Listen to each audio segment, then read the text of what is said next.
Now, moving from open session, we are coming towards our, what's actually titled, our select committee. We have a great privilege to be addressed this evening by two most reputable and eminent authorities on this subject. And it is very great pleasure indeed that I would ask to come forward now the Right Honourable Colin Challen MP. Colin.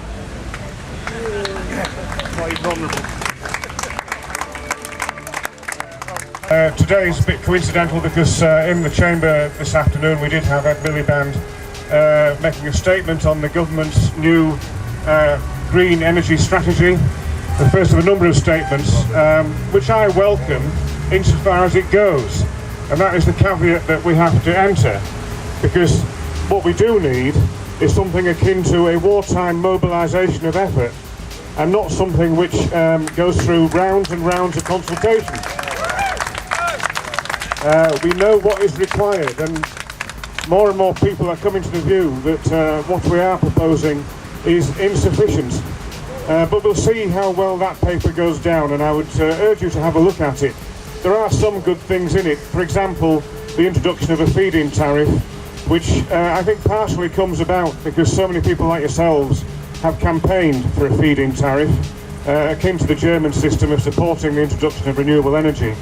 It's also people like yourselves who have brought about the introduction of the Climate Change Act, which probably has a bit of a bite in its tail, because I don't think quite so far that the government has understood what itself has passed, because carbon budgets will make a real difference if we actually put the effort into meeting them.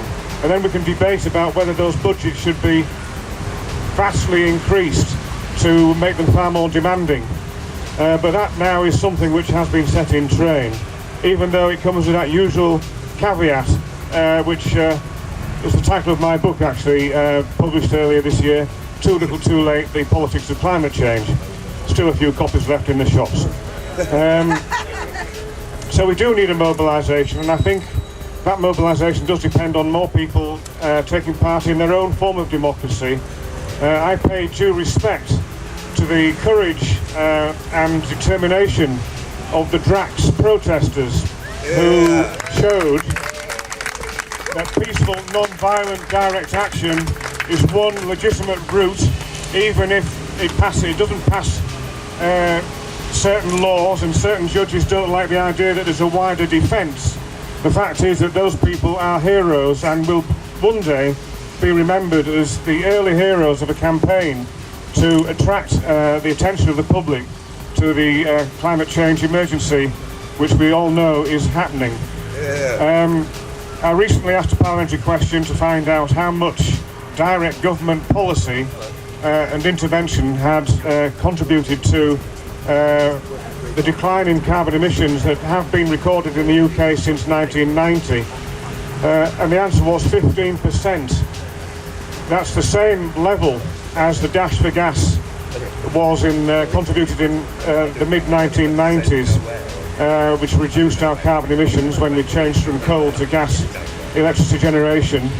It's a lot less than the 30% reduction in UK carbon emissions attributable to the fact that our manufacturing industry has largely shifted to China. So we can blame the Chinese for those emissions now and not ourselves, even though we consume the products. So that's 45% is purely accidental. Only 15% is down to direct government intervention. Now that to me is not a wartime mobilisation. If Winston Churchill thought they could beat Hitler with just 15% effort and leave the rest of the market and a couple of accidental, coincidental contributions, then clearly that is the wrong approach.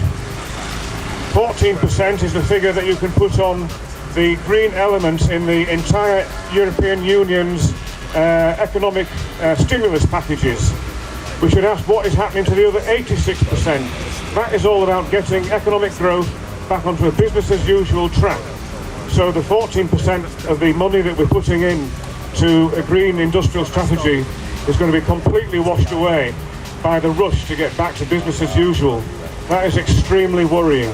I'd just like to end by saying that all these bills are very worthy, Mr. Speaker, but I did put two bills forward in Parliament over the last 4 or 5 years, which I think are both still highly relevant and still should be supported.